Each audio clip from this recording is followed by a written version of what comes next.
نمازوں کی حفاظت کرو، خاص طور سے بیچ والی یعنی نماز عصر کی سب سے افضل نماز ہے۔ یہی وجہ کہ حضرت علی نے افضل نبی کے لیے افضل نماز کو قربان کیا، افضل نبی کے لیے افضل نماز کو قربان کیا، اور میرے نبی نے بتایا کہ جس نے افضل چیز کی قربانی دی ہے اس کے واسطے سورج بھی لوٹ آتا ہے۔ مولا علی نے ماری تیری نیند پر نماز، مولا علی نے ماری تیری نیند پر نماز، وہ بھی عصر جو اتنی اعلیٰ خطر کی ہے نا۔ تو آقا علیہ السلام ایک دوسری حدیث پاک میں ارشاد فرماتے ہیں، ایک صحابی ہے جن کا نام ابو الملیح، یہ بیان فرماتے ہیں ہم لوگ بریدہ اسلمی کے ساتھ ہیں، یہ وہی بریدہ اسلمی ہے کہ ہجرت کے موقع پر حضور کو گرفتار کرنے آئے، لیکن رخ مصطفیٰ کو دیکھا تو محبت مصطفیٰ میں گرفتار ہو گئے، ہے نا، دیکھ کے گرفتار ہو گیا آقا کی محبت میں۔ تو یہ ایک غزوے میں گئے تھے، جنگ میں گئے تھے، اور اس جنگ میں جب پہنچے تو وہ دن جو تھا بدلی کا دن تھا، بڑی بدلی تھی۔ تو انہوں نے کہا بکروا بصلاۃ العصر، ارے نماز عصر جلدی سے پڑھ لو، نماز عصر کہیں فوت نہ ہونے پائے، جلدی سے پڑھ لو۔ فإن النبي صلی اللہ علیہ وسلم قال من ترک صلاۃ العصر فقد حبط عمله، حضور نے ارشاد فرمایا جس نے جان بوجھ کر نماز عصر کو چھوڑ دیا اس کا کام خراب اور برباد ہو گیا، اس کا کام خراب اور کیا ہو گیا۔ ہم دوسرے کو تانا دے رہے ہیں، ہمارا کاروبار توڑ رہا ہے، ہم خود اپنے کاروبار توڑنے کے ذمہ دار ہیں۔ ہم لوگ اگر آقا علیہ السلام کے فرمان پہ عمل کرتے تو اللہ تبارک و تعالیٰ تو رحمتیں ہمارے کارخانوں میں جھما جھم نازل فرماتا، بارشوں کی طرح، بارش کے قطرات کی طرح اللہ تعالیٰ کی رحمتیں برکتیں ہم کو اپنی آغوش میں لے لے۔ اب اس کے بعد ایک چیز اور ہے، وظیفہ۔ حضور صلی اللہ علیہ وسلم نے بڑے پیارے پیارے وظیفے عطا فرمائے، سبحان اللہ۔ گھر کی بندشوں کا بھی وظیفہ دیا ہے، کاروبار میں برکت کا بھی وظیفہ عطا فرمایا۔ ہم لوگ ادھر ادھر پریشان رہتے ہیں، اور آج کل پاکھنڈی لوگ تو خوب لوٹتے ہیں، پاکھنڈی سمجھے گی نہیں سمجھے گی، ہاں خوب لوٹتے ہیں، اور ہم لوگ خوش رہتے ہیں ان لوگوں سے، بہت خوش رہتے ہیں۔ مسجد میں دینے کی توفیق نہیں ہوتی کہ اللہ تعالیٰ فرماتا ہے ایک دو تم کو 10 گنا عطا کروں گا۔ یہاں رب کا وعدہ ہے، یہ جھوٹا نہیں ہو سکتا، ادھر کا وعدہ جھوٹا ہو سکتا ہے۔ ان کے بھروسے ہم لوگ پڑے ہیں، ایک دم پاکھنڈی لوگ لوٹ رہے ہیں، ہم لوگ لوٹنے کے لیے تیار ہیں۔ یہ رہبر نہیں ہے، رہزن ہے جو لوٹنے کے لیے بڑے ہیں آگے۔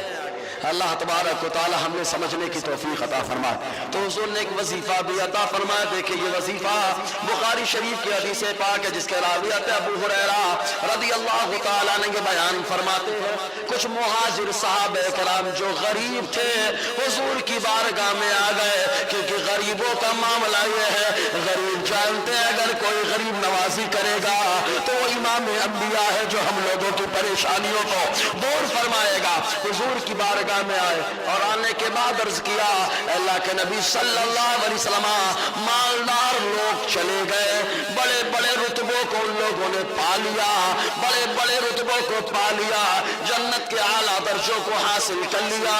تو حضور نے فرمایا کیسے؟ مالدار چلے گئے، بڑے بڑے رتبے پا لیے، جنت کے اعلیٰ مقام کو حاصل کر لیا۔ حضور نے فرمایا کیسے؟ اس کا مطلب یہ نہیں کہ محبوب خدا کو معلوم نہیں ہے، محبوب خدا کو سب معلوم ہے، لیکن کہلوانا ان سے ہے، بلوانا ان سے ہے، تاکہ تمام صحابہ ان کی طرف متوجہ ہو جائے۔ پھر آقا علیہ السلام کا جواب بڑی اطمینان کے ساتھ سماعت فرمایا۔ حضور نے فرمایا کیسے؟ وما ذالک، یہ کیسے ہوا؟ تو لوگوں نے کہا اللہ کے نبی صلی اللہ علیہ وسلم یصلون کما نصلی، وہ لوگ بھی نماز پڑھتے رہے جیسے ہم پڑھتے ہیں، یصومون کما نصوم، ہم جیسے روزہ رکھتے ہیں وہ لوگ بھی روزہ رکھتے رہے، لیکن معاملہ یہ تصدقون ولا نتصدقوا، ان کے پاس پیسہ تھا وہ خوب صدقہ کرتے تھے، ہم نہ کر سکے۔ نماز روزے میں تو برابری کا معاملہ رہا، لیکن صدقے میں وہ لوگ نکل گئے، وہ کرتے تھے ہم نہ کرتے تھے، اور وہ لوگ غلاموں کو آزاد کرتے تھے ہم نہیں کرتے تھے۔ مطلب یہ کہ پیسے کے معاملے میں ہم لوگ کمزور رہے، لہذا پیسے سے جو عبادت کی جاتی ہے ان لوگوں نے وہ عبادت کر کے اعلیٰ درجہ حاصل کر لیا، اعلیٰ درجہ حاصل کر لیا۔ لیکن محبوب خدا حقیقت میں غریبوں کی دولت تو آقا ہے، غریبوں کی دولت تو آقا ہے، غریبوں کی ثروت تو آقا ہے، ہم غریبوں کے آقا پہ بے حد درود، ہم فقیروں کی ثروت پہ لاکھوں سلام۔ آقا علیہ السلام سے عرض کیا